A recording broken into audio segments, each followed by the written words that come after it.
All right, beautiful people. Welcome to the Stoa. Today we have one and only Malcolm Ocean joining us. And Malcolm is doing some good work with his annual goal crafting intensive. And I took, he has multiple ones in every year in December and January. And I think he's going to have some more in February. And they're 5-hour sessions. And really like an innovative session where you're doing like Pomodoros and you're on a Slack group and you're getting coached and you're crafting your goals for the year. And I took one on Saturday and I really enjoyed it. It's probably one of the best stuff on goal literacy out there. And I've read a lot on it. And I came with a brand spanking new goal system. So I was really happy and pleased with that. So I'm ready to go for 2023. And so I invited Malcolm in or to give a taste of the goal crafting intensive. I think there's one more left of in January, spots available, so you could sign up for that, but then there's going to be more in February. And so we're going to have a session today. And how it's going to work, I don't know how it's going to work exactly. I'm going to take in Malcolm and he's going to let us know, but let there be light in the Stoa. It's going to be an interactive session somewhat, so turn your camera on and I will take in Malcolm now. Welcome back to the Stoa, my friend. Thanks. It's always great to be here. I was enjoying a lot preparing for this session and feeling into like this as a place where people are very intentional and also very connected with liminality and with emergence and so forth. And that felt like a great context into which to be kind of feeling into the edge of how to think about goal setting.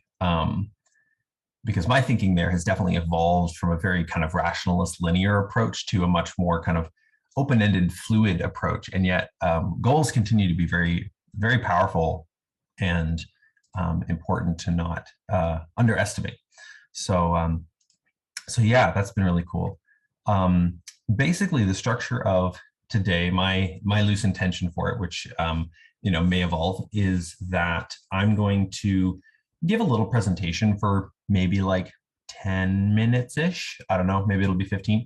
And then we'll have some Q&A for maybe also 10, 15 minutes, something like that. Or just, I don't know if Q&A is even quite the term. We'll talk a little bit about goals. And then we will have a period of about an hour where we're going to mostly just be doing silent reflection and working on the dream list exercise that was mentioned in the event description. And in the middle of that, I'm thinking I'll have people share 1 or 2 dreams that they feel open to sharing if they want to, totally optional, but it could help inspire other people. They're like, oh, I hadn't even thought about that. Yeah. So, and then in the last half hour, we'll just have a kind of open dialogue about whatever feels alive for people from having done all of that. So that's the intention. And it's important from my perspective to have this period of actually diving into doing the process, because I mean, in terms of giving a taste of the goal crafting intensive, that's part of the whole point of it. It's very minimal on the presentations, very expansive on the level of having time to actually work on what's alive for you. And that's what makes it a workshop, not just a class or something like that. So let's dive in. I'm gonna just hide the chat while I sort of say my initial stuff, so I don't get distracted. But if you've got questions or thoughts, obviously post them in there. I love the Stoa energy in the chats.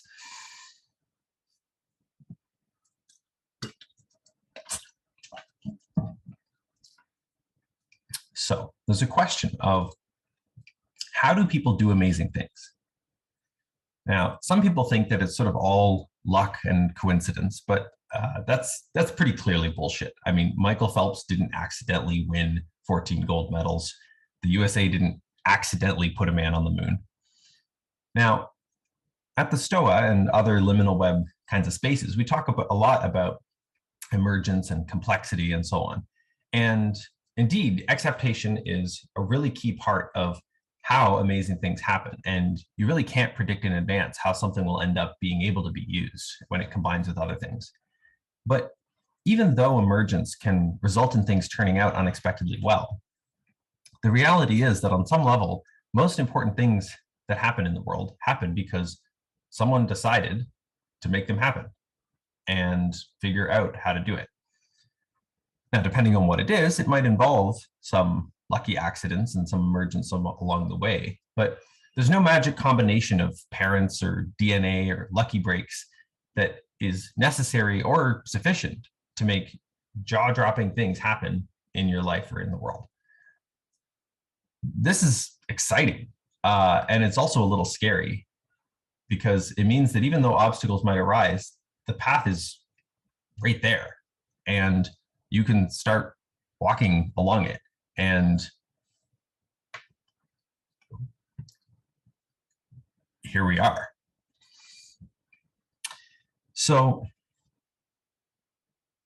a lot of efforts to, change habits and achieve goals fail. Like absurd amounts of money are thrown into this kind of thing, weight loss programs and other things.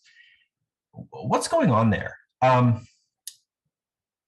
There's a few pieces to that puzzle. One of which is that people are often quite conflicted about whether they actually want to do these things. And I've been looking a lot recently into navigating internal conflicts and so forth. But there's an even deeper puzzle, which is like, navigating those internal conflicts. Sometimes, for big stuff, that involves like therapy or whatever, or deep psychotechnologies. But often it just involves continuing to show up to the situation of the conflict and to continue looking at, okay, part of me wants to do this thing, and yet I have resistance. What do I do? And oftentimes, instead, what happens is we kind of turn away. We don't look at it. And time passes, and there's not really any energy going into opening up into what it would actually look like to continue achieving it. And this is what people have found who looked into this stuff, like what makes a difference for people actually achieving these kinds of goals.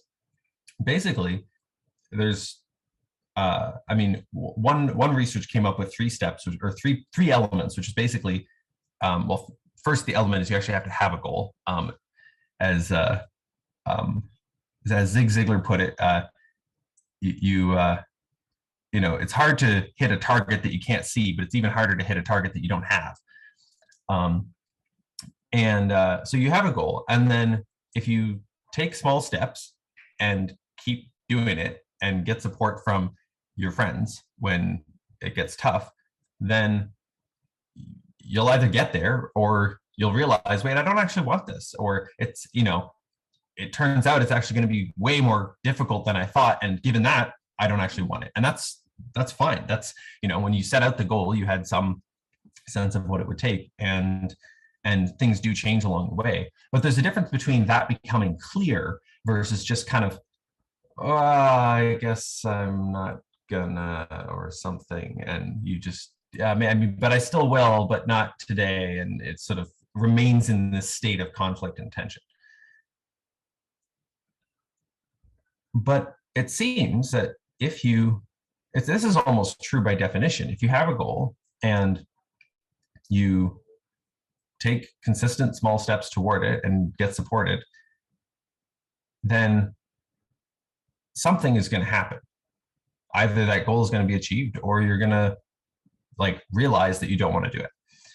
This is scary, because if you can actually get what you want, it suddenly becomes a lot more important to figure out what you want. So I learned about goals from Seth Godin's workbook, Pick 4, which this presentation is loosely based on. And I was already a pretty intentional guy, but I wanted to sort of take something to the next level, I guess. This was like over a decade ago now. So I bought this workbook about setting personal goals and going after them. And it's based on some tapes by the guy I quoted earlier, Zig Ziglar. And I downloaded a bunch of them and listened to them. They're hilarious and very inspiring and memorable. So I set out to just kind of follow this process. And it was basically, what I just described. You choose some goals and you say, okay, I'm going to work on these consistently, and then you just keep doing stuff. And I was able to record an album of music, and then later create a business that allowed me to not have to get a job when I graduated university, which was a major goal of mine. And I had some other goals in that time that I didn't achieve. And I also had an experience of when I first set my goals, I was in school and I didn't set any goal related to my studies. And I started getting very dangerously close to failing out of university. And I was like, maybe I should scrap this goal and have a goal that is, pass my courses, which of course was kind of an implicit goal. We all have implicit goals like, don't get fired, or, get good grades, or whatever, these kind of things in the background. Don't die young, right? Like, that's not really a don't is a bad shape of goal, but you see what I mean. Live a healthy life broadly. We all have as an implicit goal. So I followed this process, and the steps, broadly speaking, work. They're a bit trickier for open-ended stuff than closed-ended stuff. Like, it can be a lot harder to get feedback loops for a goal, like, develop a new form of cultural awakening versus a goal like record an album of music. But it still makes a huge difference whether you're just sort of nebulously like, I want to develop new cultural awakening, or whether you're reflecting on a daily, weekly, monthly basis. Okay, how is that whole thing going? What am I doing that is making any headway on that at all? So there's basically the process is to accept that, like, you can actually do more in life, and you can get more of what you want by being intentional about it, and then choose some goals to focus on, which means choosing which goals to not focus on, and then sticking with it. And as I said, do it daily until you're done, or you realize that you don't actually want the thing that you said you wanted, both of which are, great outcomes. There's some literature on why goals work. I don't know if it survived the replication crisis. I haven't checked, but it highlights a few features that are sort of obvious. And again, if you think about, like, there's sort of two things here that you might mean by goal. One is this kind of background thing that sort of course you want, like, to eat when you're hungry, and sleep when you're sleepy, and so forth, and pursue friends and mates that you are interested in. And then there's this other kind of goal, which is like a goal that you kind of set, from some place comes a choice. And I've been trying to figure out what is going on with choice for like a while now. I am very confused about this. I don't pretend to understand. There's clearly something that it is to choose. It's remarkably similar to self-discovery, I think, if you're doing it right. It's as much I seem to be the person who prefers this, as it is, I decide I am the person who chooses this. Like, they're sort of the same if you kind of get surrendered to the process enough. But at any rate, it seems that we have some capacity to sit with a possibility of, do I want to undertake something? My mission, if I choose to accept it. The if I choose to accept it part is very important. And it seems that, if we sit with that for a while, we get to a space of, like, either, let's do it, that kind of challenge accepted energy, or a space of, no, that's not quite the thing. And when we do have that experience of choosing, I'm going to focus on this, what the literature has found is that this has 4 effects: directing attention towards things that are going to be relevant to that, energizing you, making it easier to stick to it, and helping you kind of rally the knowledge and strategies and skills that you have in service of that goal. So if that's all true, and it seems to be approximately true, then the challenge really does come to choosing what you want. And as I said earlier, choosing one thing means not choosing another. So you have to reveal to yourself or to others what you really care about. And there is a kind of surrender to this. Suddenly, when you let yourself be really drawn by what you care about, you can kind of, there's this sort of flow that takes you. And Peter in the early days of the Stoa was writing a lot about how the demon was just coming through him, and he was just riding that wave. And I would say that like setting a goal is a bit of a different flavor than kind of riding the demon, but both of them have this quality where if you're really open to, this is what I want, this is what I'm here to do, then it has its own momentum to it and kind of can carry you like that. Ultimately, you get what you put into this process. If you hide what you want from the world, and you hide it from yourself, then the world will hide what you want from you. If you can't be honest with yourself about what it is that you really want to go for, you're not going to find it very satisfying. Now, like, does that mean you simply should be honest? We're getting into messy territory here. How do you create the safety to be honest is more the kind of question that I would ask, because you can find yourself in a situation where, if you got really clear about what you wanted, then that might blow up your life. And I've experienced that a couple times now. And ultimately it was like what I had to do, because it wasn't right to keep persisting with something that didn't make sense for me, but it was really scary, and it took a lot of courage to actually look at that. So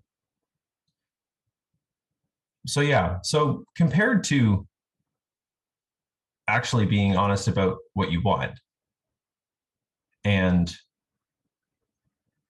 surrendering to that whole process, actually just doing the stuff, taking steps is kind of easy. If I have a goal to drink some water because I'm thirsty, it just happens. Like, I don't need to put that on a to-do list.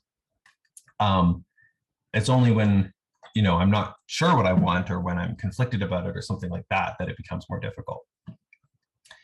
And so in a few minutes, we're going to do a process called Dream List, where we're going to write out a ton of different possibilities for what we might want. And it's really important to try to sort of write down everything.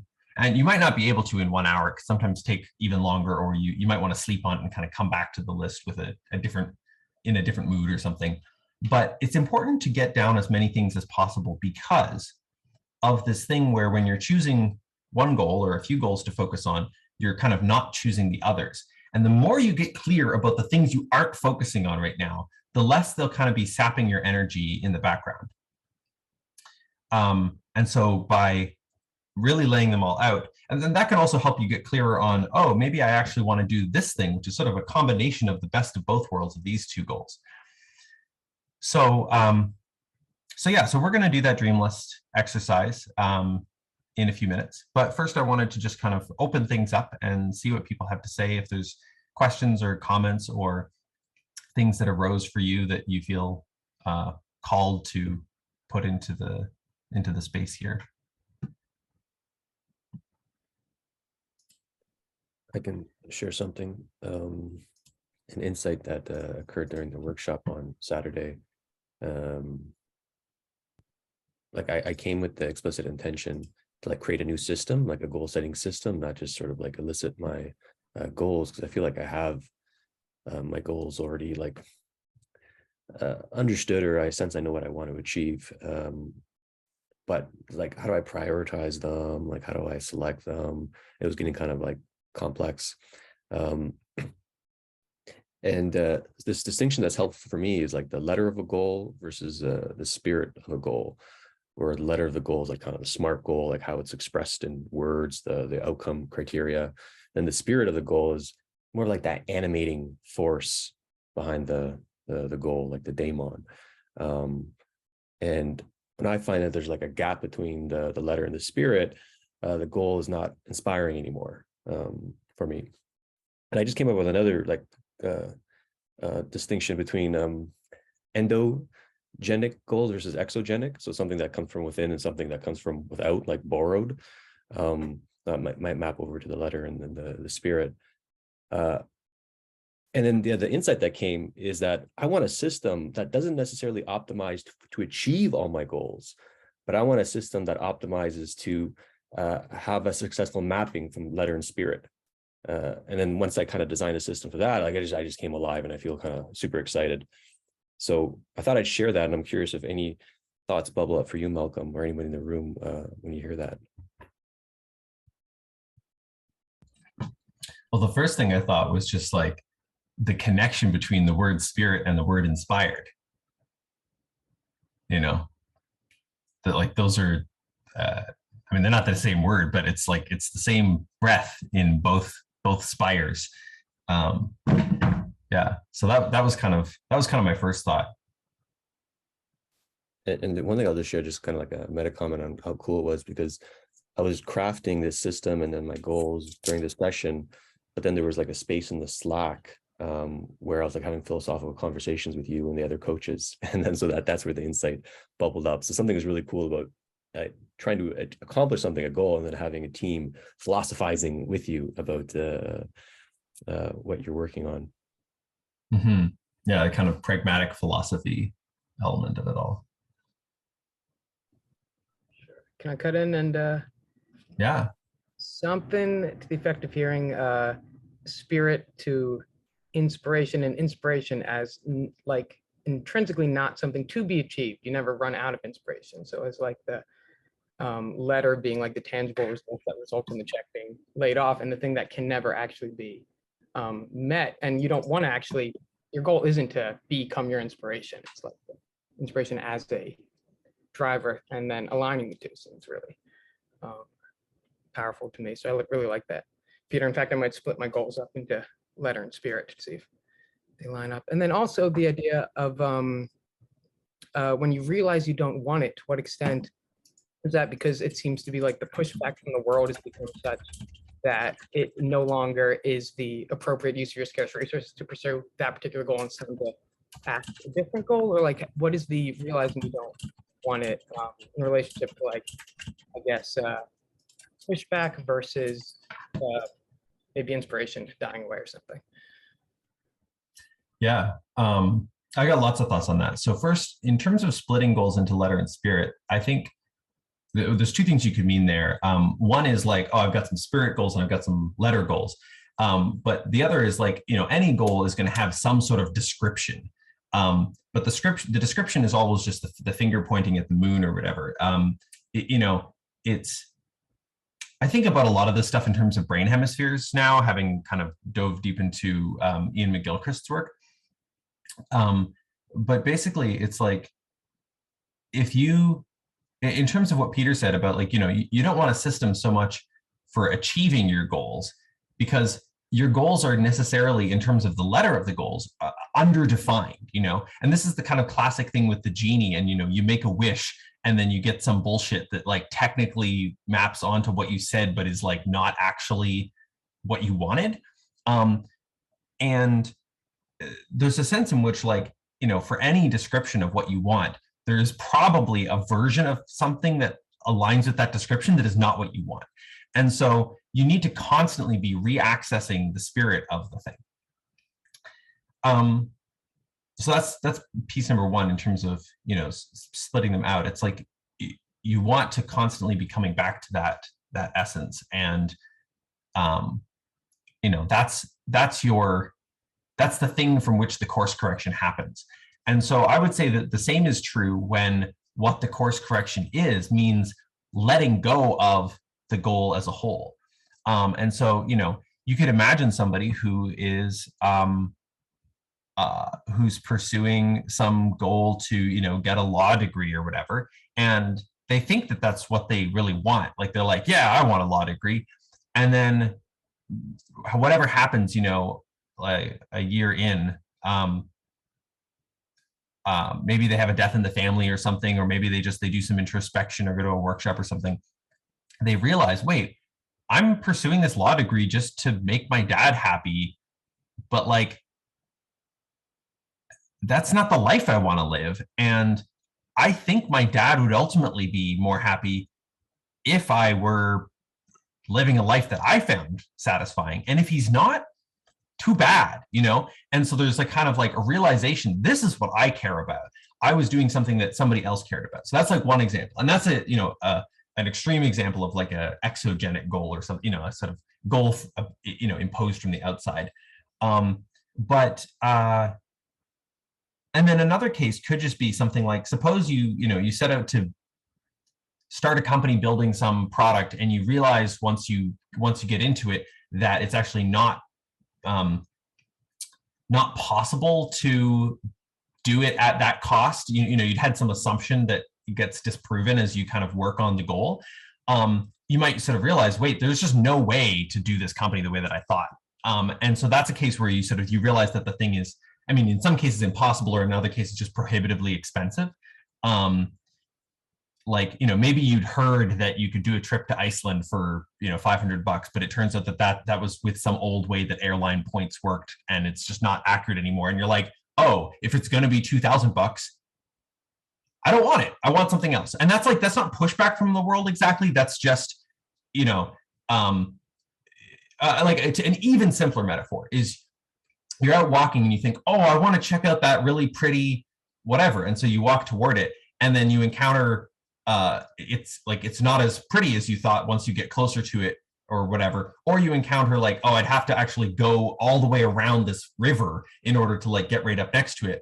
And it's just sort of like, oh, that's not worth it to me. Like that's, but you only find that out by going toward it, like by getting more information, by starting to walk the path. If you just sort of stayed here, you're like, do I want that or not? It's like, it can actually be a lot harder to tell than if you just kind of head for it.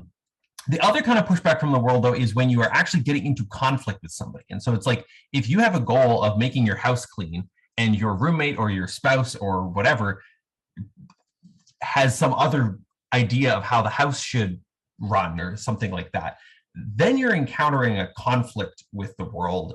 And that's a totally different thing. Likewise, you know, if you have a goal to get a particular political policy passed, you have other people with the opposite goal. And that is a whole different type of situation. I have thoughts on that, but I'm not going to go into those today.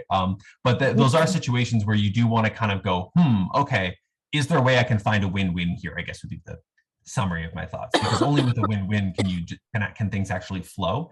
Otherwise, you're in the constant struggle, and that sucks.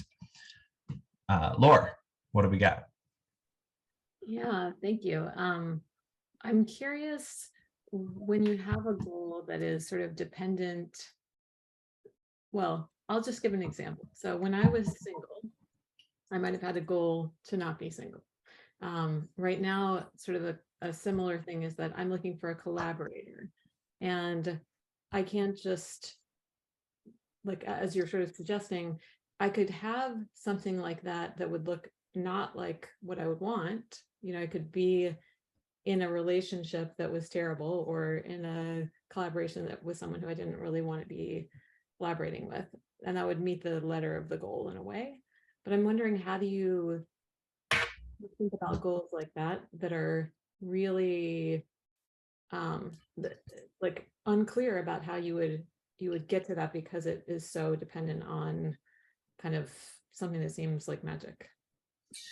Yeah, I see sort of two kinds of magic there. Maybe these are just one, but I'm going to try pretending that they're two, which is like, the first puzzle is you have to meet a person who even plausibly could be that person. You need to like somehow meet them. And then the second thing is you need to like have the dance that you do of coming into collaboration or romance or whatever. You need to have that dance work out.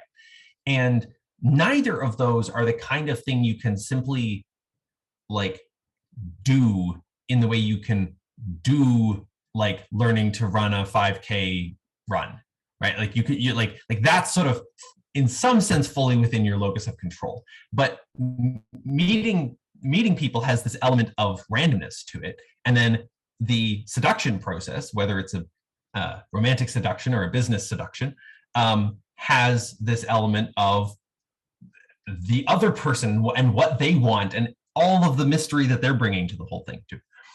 So the thing to do there is, and this is one of the things where it's like, this is a place where I would say that planning can break down a bit, because like, unlike, you know, when someone goes to build a new skyscraper, they've got every little nut and bolt itemized in that skyscraper before they break ground. Now, things change a little bit, but like they've got a plan, like it's a detailed plan. That's a complicated thing that you can, you know, spec out all the little details. When you're, you know, pursuing something that's much more open-ended, and that could also just be a business, and, you know, finding product market fit is another kind of seduction. But when you're doing anything like that, like there's a need to be much more improvisational about things. And so the thing to sort of do is, and there's reason to think that the brain does this on a very basic level, that what I'm talking about is actually in line with neurology, and perceptual control theory is the thing to look at for that. In fact, let me just paste a link to a book on that in the chat. But there's reason to think that that this is the way the brain works. And basically, you just need to sort of do two things. Hold in mind what you want the world to look and feel like.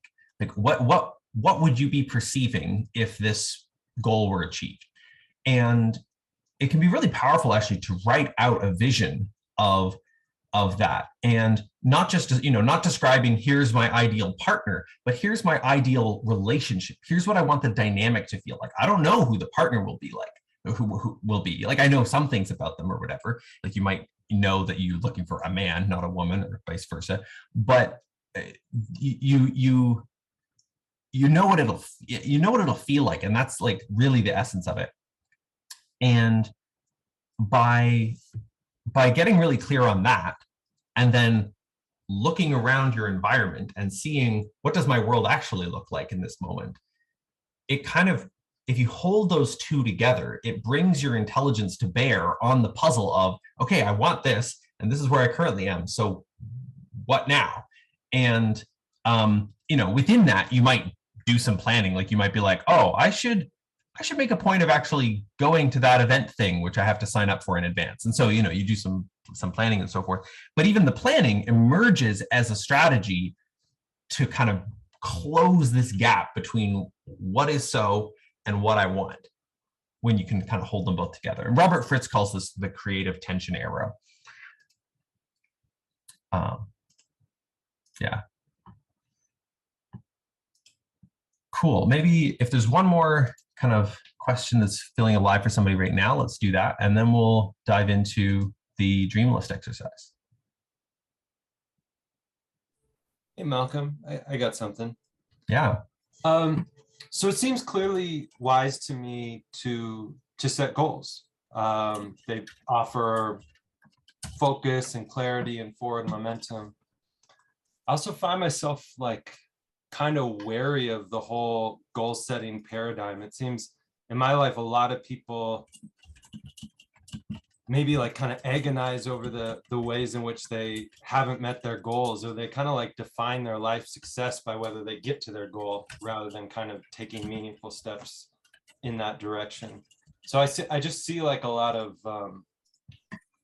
potential hazards there with the whole paradigm itself. So I wonder if you like have a thought on how to hold that in a way where they're offering the focus and clarity, but maybe not the shame or unworthiness that might come on. You know, inevitably we're not going to be meeting a lot of our goals, and when we do, we just create another one, so we're always going to be, you know, not having met a goal. Yeah, that's a great question. I'm really glad that you asked that, because that's a really common thing that comes up for people. At the risk of going after a straw man here, I want to mention something that sometimes gets brought up here. It's technically not a straw man. There is an actual guy out there who says this stuff, and the actual guy is Scott Adams, who wrote the Dilbert comics, and he has some book about how to fail and still be awesome or something. And he says goals are dumb. He literally is like, goals are stupid. They're for losers. You should have systems instead. His perspective seems kind of cope to me, because the examples that he uses include Olympic athletes. Like, oh, they had systems, not goals. Dude, 3 guesses what their goals were. Gold, silver, bronze. Those are 3 great guesses. You know, those Olympic athletes had goals, obviously. So obviously. Now, all the Olympic athletes had that same goal, and only some of them succeeded. Why did the ones who succeeded? Probably because they also had systems. But like, you can't not have a goal as an Olympic athlete. That is bonkers. And so his advice to not have goals is sort of absurd on that level. So that's kind of one response to this whole thing. Having said that, he coined this term pre-success failure. That is a pretty good term to point at the kind of thing that you were just talking about, Peter, which is this thing where, you know, someone sets a goal and then immediately starts to feel bad about not having achieved it. I want to highlight that we only do this for goals that we feel that we sort of need to. And what I mean by that is, like, if you decide that you're going to go to the grocery store and get a chocolate bar, you don't spend the whole walk to the grocery store being like, oh, I'm such a loser, I'm not at the grocery store yet. Like, you kind of know that the grocery store is however much of a walk away, and you let it take the time that it takes. And if there's a weird detour because there's some festival you have to walk around or something, then you're like, okay, this is annoying. But like, you don't go, I'm so bad, whatever. But here is where people start to actually, because you might go, I should have left more time, right? I should have known better, right? And that's part of where that shame creeps in. And when you're pursuing a complex goal, it's very common for there to be some sort of roadblock. And if you have this concept that nothing should go wrong, and then you get the slightest obstacle, and then you feel shame because you got an obstacle, to some extent, that is just straight up like, well, I was going to say it's an inaccurate perception. But if I just say that, then someone will go, now I'm ashamed because I had an inaccurate, prediction of like how, like, okay, what is that shame doing? As far as I can tell, a lot of what that shame is, and I want to distinguish here between this kind of shame and something that's more like a feeling of remorse, like, I really hurt somebody. Whoa. Like that's like there's a quality of like that feeling is like, I'm being with the situation, like, and it just hurts to be with the situation. There's another kind of shame though, that is sort of more about the situation. Like, it's an extra loop. I'm not certain that this isn't on some level what Buddhists call the second arrow. Like, you have pain and then you have suffering. So anyway, long story short, there is a motivational strategy that involves feeling bad until you achieve the thing that you want to achieve. Some people deploy this strategy consciously, but for a lot of us, we unconsciously deploy the strategy, either because it sort of seemed to work when we were a kid, possibly in part because we had to achieve things that we ourselves didn't actually want to in some important sense. And so the only way to make ourselves achieve them was to apply this kind of force that is shame. And then we're used to motivating ourselves that way. And so then we try to set our own goals that we're actually excited about, and we like push the shame button. Untangling this is tough, or can be tough. As Peter just posted in the chat, AJ Bond has some really great stuff on shame. But I guess the thing I would point at is, I would invite people to always consider that they are free to do whatever they want and accept the consequences of doing that. So you're not sort of free to do whatever you want without consequences. And sometimes what we mean by you are free to is there are, I will not punish you. And it's not exactly that, but it's, even if somebody else is actually in fact telling you what to do, like you have a job and you have this job description, and if you don't do this thing right now, you're going to get fired. Well, you could just not do it and get fired. Like that is an option that you have. It might be a bad option, but it is an option that you have. And so the thing that I'm trying to point at here, like there's sort of a common thread between that and this aspect of like, how do I relate to my goals that I set, is that see if you can find a way to have not achieving the goal be exactly as bad as it is. Like it is bad because you wanted to achieve the goal. That's why you had the goal. But shame is this kind of extra bad. It's like instead there's kind of like, well, it's just in fact as bad as it is, you know, like, oh man, I slept in and I didn't prepare for my thing today and now it's not as good, like, or whatever. You know, if you have a thought like that, then it's like, well, that's bad. And I want to like receive the badness of that. But if I layer on extra bad, there's this great quote.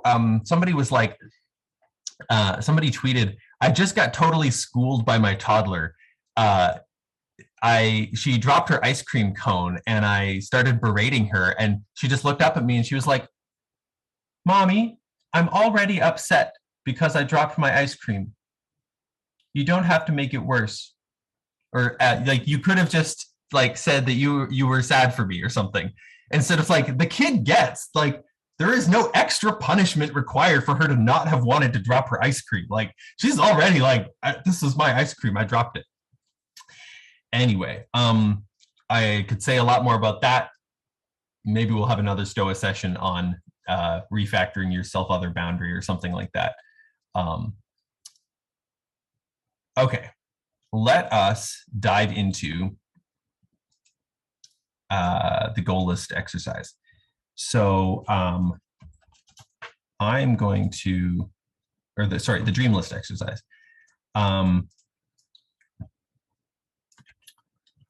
So I'm going to send you guys a link to a Google Doc in a moment. And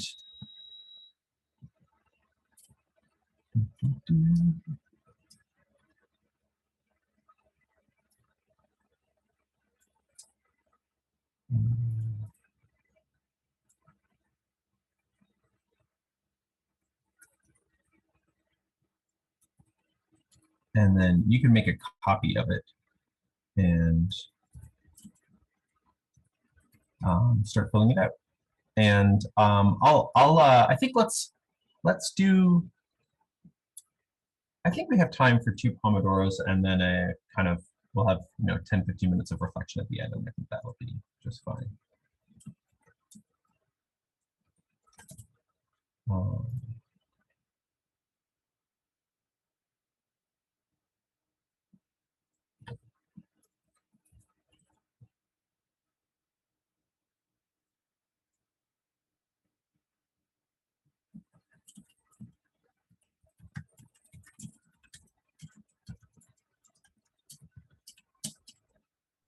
So I'm going to stop the recording now. Welcome. Yeah, seems great.